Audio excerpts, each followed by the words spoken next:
ಇಂದೇ ಡೌನ್ಲೋಡ್ ಮಾಡಿ ಮತ್ತು ನಿಮ್ಮ ನೆಚ್ಚಿನ ಶೋಗಳನ್ನು ಆನಂದಿಸಿ.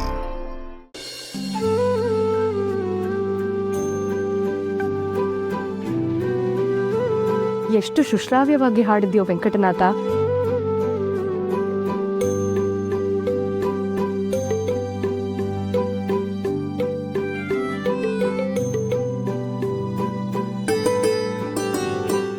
ಸುಪುತ್ರ ಪ್ರಾಪ್ತಿರಸ್ತು.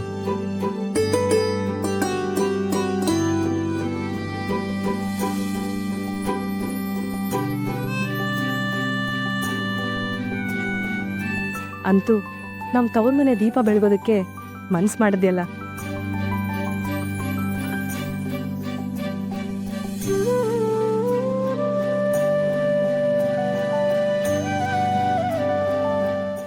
ನಿನ್ನ ಯಶಸ್ಸಿನ ಕೀರ್ತಿ ಮದುವೆಯಲ್ಲೂ ಮನೆ ಮಾತಾಗಿದೆ ವೆಂಕಟನಾಥ. ಅದೆಲ್ಲವೂ ಭಾವನವ್ರಿಗೆ ಸೇರಬೇಕು ಅಕ್ಕ. ನಾನು ಓಂಕಾರ ಕಲಿಸ್ದೆ ಅಷ್ಟೇ, ಉಳಿದಿದ್ದೆಲ್ಲ ನಿನ್ನ ಸಾಧನೆಯ ಫಲ ವೆಂಕಟನಾಥ. ನಿನ್ನ ಕೀರ್ತಿ ಹಿಮಾಲಯದ ಎತ್ತರಕ್ಕೆ ಬೆಳೆಯೋದನ್ನ ನಾನ್ ನೋಡ್ಬೇಕು ವೆಂಕಟನಾಥ. ನನ್ನೊಳಗೆ ಇರುವ ಪ್ರಶ್ನೆಗಳಿಗೆ ಉತ್ತರ ಹುಡುಕೋದ್ರಲ್ಲಿರುವ ಆಸಕ್ತಿ ಎತ್ತರಕ್ಕೆ ಬೆಳೆಯುವುದರಲ್ಲಿ ಇಲ್ಲ ಭಾವ. ಬೇಡ ವೆಂಕಟನಾಥ, ತುಂಬಾ ಆಳಕ್ಕಿಳಿಯಕ್ಕೆ ಹೋಗ್ಬೇಡ. ಉತ್ತರಗಳನ್ನು ಹುಡುಕ್ತಾ ಹೋದ್ರೆ ಪ್ರಶ್ನೆಗಳು ಹುಡ್ತಾನೇ ಹೋಗ್ತವೆ. ಏನು ಅಂದ್ರೆ ಮದ್ವೆ ಬಗ್ಗೆ ಮಾತಾಡಕ್ ಬಂದವರು ಆಧ್ಯಾತ್ಮದ ಹಗ್ಗ ಹಿಡಿದು ಜಗ್ತಿದಿರಲ್ಲ. ಬಾಯಾರಿದ ಕರು ಬಿಸಿಲು ಕುದುರೆಯನ್ನೇ ನೀರು ಅಂತ ತಿಳಿದು ಕುಡಿಲು ಹೊರಟಾಗ ನಾವು ತಿಳಿ ಹೇಳ್ಬೇಕಲ್ವೇ? ಸರಿಯಾಗಿ ಹೇಳಿದ್ರಿ. ಅವನಿಗೆ ಬರೀ ಆಧ್ಯಾತ್ಮದ ಕಡೆನೇ ಒಲವು ಹೆಚ್ಚು. ಮದ್ವೆ ಮಾಡಿದ್ಮೇಲಾದ್ರೂ ಹೆಂಡತಿ ಕಡೆ ಒಲವು ತಿರುಗುತ್ತೋ ಏನೋ.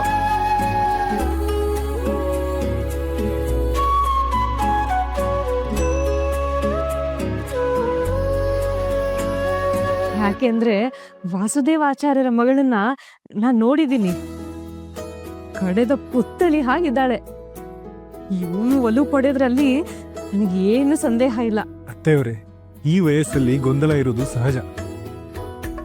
ಅದರಲ್ಲೂ ತುಂಬಾ ಓದು, ಪುರಾಣ ಪಠಣ, ಆಧ್ಯಾತ್ಮಿಕ ಜೀವಿಗಳ ಸಹವಾಸದಿಂದ ಲೌಕಿಕವೋ ಅಲೌಕಿಕವೋ, ಸಂಸಾರವೋ ಸನ್ಯಾಸವೋ ಎಂಬ ತಾಕಲಾಟ ಇದ್ದೇ ಇರುತ್ತೆ. ಮದುವೆ ಮಾಡಿದ್ರೆ ಎಲ್ಲ ಸರಿ ಹೋಗುತ್ತೆ. ಅದಕ್ಕೆ ಅಳಿ ಅಂದ್ರೆ ಗುರುರಾಜನ ಕೈಯಲ್ಲಿ ಪತ್ರ ಬರ್ಸಿ ನಿಮ್ಮನ್ನ ಬರೋದಕ್ಕೆ ಹೇಳಿದ್ದು. ಮಾತುಕತೆ, ವಧು ವೀಕ್ಷಣೆ ಎಲ್ಲವೂ ನಿಮ್ಮ ಮೂಲಕನೇ ಆಗ್ಬೇಕು. ಯಾಕಮ್ಮ ಚಿಂತೆ ಮಾಡ್ತೀಯಾ? ಇವ್ರು ಬಂದಿದಾರಲ್ಲ, ಗುರುರಾಜ ಜೊತೆ ಸೇರ್ಕೊಂಡು ಎಲ್ಲವನ್ನು ಹೂವಿನ ಸರ ಎತ್ತದಾಗೆ ಮಾಡ್ತಾರ ನೋಡು.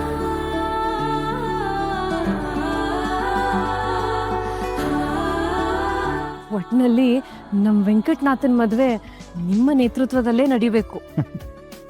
ಆಗ್ಲಿ ಅತ್ತೆಯವರೇ.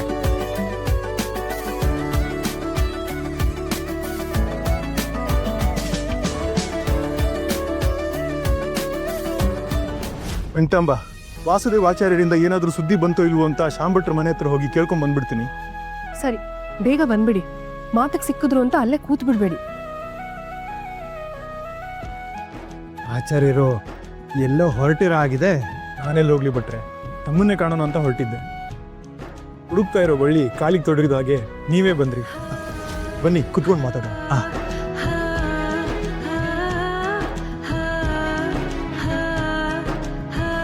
ಕುತ್ಕೊಳ್ಳಿ ಕುತ್ಕೊಳ್ಳಿ. ಶ್ರೀಹರಿ,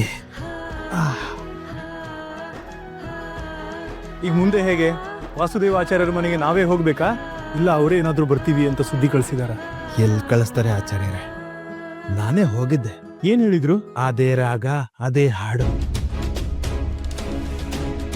ಹುಡುಗಿ ತಾಯಿ ಮದುವೆ ಬೇಡವೇ ಬೇಡ ಅಂತ ಹಠ ಮಾಡ್ತಾ ಕೂತಿದ್ದಾರೆ. ಸದ್ಯ ಅವನ್ ಮಠಕ್ಕೆ ಹೋದ್ಮೇಲೆ ಈ ವಿಷಯ ಹೇಳಿದ್ರಲ್ಲ, ಒಳ್ಳೇದಾಯ್ತು. ಮದ್ವೆನೇ ಬೇಡ ಅಂತಿದ್ದವನ್ಗೆ ಹೇಗೋ ಒಪ್ಸಾಗಿದೆ. ಈಗ ಈ ಕಿರಿಕಿರಿ ಏನಾದ್ರೂ ಗೊತ್ತಾದ್ರೆ ಮದ್ವೆನೇ ಬೇಡ ಅಂದ್ಬಿಡ್ತಾನೆ. ನನಗೂ ಅರ್ಥ ಆಗುತ್ತೆ ತಾಯಿ, ಆದ್ರೆ ಏನ್ ಮಾಡಬೇಕು ಅಂತ ನನಗೂ ಗೊತ್ತಾಗ್ತಾ ಇಲ್ಲ. ಆಸ್ತಿ ಅಂತಸ್ತು ಏನೇ ಇರಬಹುದು, ಆದ್ರೆ ಇಂಥ ಹುಡುಗ ಸಿಗ್ಬೇಕು ಅಂದ್ರೆ ಅವ್ರ ಅದೃಷ್ಟ ಮಾಡಿರ್ಬೇಕು. ಆದ್ರೆ ಏನ್ ಮಾಡೋದು, ನನ್ನ ಮಾತು ಗಂಡ ಹೆಂಡತಿ ತಲೆಗೆ ಹೋಗ್ತಾ ಇಲ್ಲ. ಅವ್ರ ಹೆಂಡತಿ ಆಸ್ತಿ ಆಸ್ತಿ ಅಂತ ಹಲ್ಬಿದ್ರೆ ಆಚಾರ್ಯರು ಅದೇನೋ ಕಾರಣನ ಮನಸ್ಸಲ್ಲಿ ಇಟ್ಕೊಂಡು ಅನುಮಾನಿಸ್ತಾ ಇದ್ದಾರೆ. ನನಗೇನೋ ಆಗೋ ಲಕ್ಷಣ ಕಾಣಿಸ್ತಾ ಇಲ್ಲ.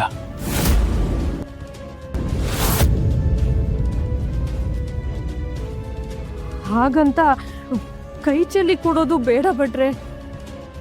ಹಣ್ಣಿರೋ ಮರಕ್ಕೆ ಕಲ್ಲು ಬೀಳೋದು, ಹೆಣ್ಣಿರೋ ಮನೆಗೆ ಕಾಲ್ ಸವಸೋದು ಇದ್ದಿದ್ದೆ.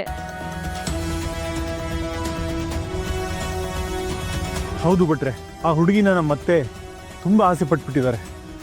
ಹೀಗಾದರೂ ಪ್ರಯತ್ನ ಮಾಡಬೇಕು, ಅವ್ರಿಗೆ ನಿರಾಸೆ ಆಗಬಾರ್ದು. ನೀವು ಒಪ್ಪಿದ್ರೆ ನಾನೇ ಅವ್ರ ಮನೆಗೆ ಬಂದು ಒಂದು ಮಾತು ಕೇಳಿದ್ರೆ ಹೇಗೆ? ಬರಬಹುದು, ಆದರೆ ನೀವು ಸರಸ್ವತಿ ಪುತ್ರರು, ಜೊತೆನಲ್ಲಿ ದೊಡ್ಡ ಹುದ್ದೆನಲ್ಲಿರೋರು.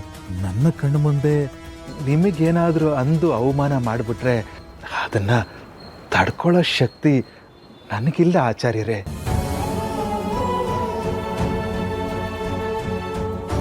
ಆ ಚಿಂತೆ ನಿಮಗೆ ಬೇಡ ಭಟ್ರೆ.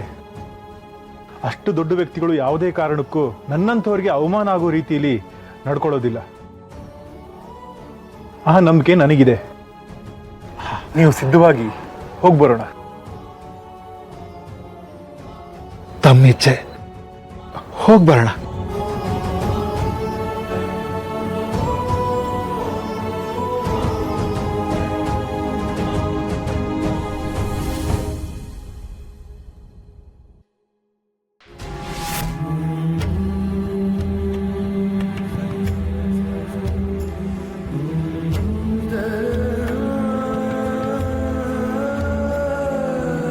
ನಿನಗೆ ಯಾವ್ದು ಇಷ್ಟ ಆಗುತ್ತೆ ನೋಡು.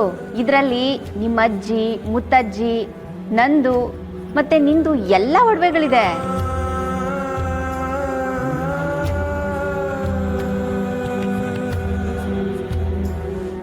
ಎಲ್ಲ ಹಳೆ ಕಾಲದ್ದು ಮುತ್ತು, ರತ್ನ, ವಜ್ರ, ವೈಡೂರ್ಯ ಎಲ್ಲ ಸೇರಿಸಿ ಮಾಡಿದಂಥ ಒಡವೆಗಳು. ನಿನಗೆ ಯಾವ್ದು ಬೇಕೋ ಅದನ್ನ ಹಾಕೋ. ನಾಳೆ ಗಂಡಿನ ಕಡೆಯವರು ನಿನ್ನ ನೋಡಕ್ ಬರ್ತಿದ್ದಾರೆ. ನೀನು ಲಕ್ಷಣವಾಗಿ ಕಾಣಬೇಕು. ಅಮ್ಮ, ಒಡವೆ ಹಾಕೊಳ್ದೇ ಇದ್ರು ಅಕ್ಕ ಸುಂದರವಾಗೇ ಕಾಣ್ತಾಳೆ. ಹೌದಪ್ಪ, ನಿಮ್ಮ ಅಕ್ಕ ಸುಂದರವಾಗೇ ಇದ್ದಾಳೆ. ಹಾಗಂತ ಬಂದವ್ರ ಮುಂದೆ ಬರೀ ಕುತ್ತಿಗೆಯಲ್ಲಿ ಇರಕ್ಕಾಗತ್ತಾ? ಚೆನ್ನಾಗಿ ಅಲಂಕಾರ ಮಾಡ್ಕೊಂಡು ಒಡವೆ ಎಲ್ಲ ಹಾಕೊಂಡು ಬಂದ್ರೆ ತಾನೇ ನಮ್ಮ ಆಸ್ತಿ ಅಂತಸ್ತು ಅವ್ರಿಗೆ ಕಣ್ಣಿಗೆ ಕುಕ್ಕೋದು. ನಾನು ಇಷ್ಟ ಆಗ್ಬೇಕಾಗಿರೋದು ಅವ್ರ ಕಣ್ಗಲ್ಲಮ್ಮ, ಮನ್ಸಿಗೆ. ಕಣ್ಣಿಂದ ನೋಡಿದ್ರೆ ಅಲ್ವೇನೆ ಮನ್ಸಿಗೆ ಇಷ್ಟ ಆಗೋದು. ಇವಾಗ ಬರ್ತಾ ಇರೋರು ತುಂಬಾ ಆಸ್ತಿವಂತರು.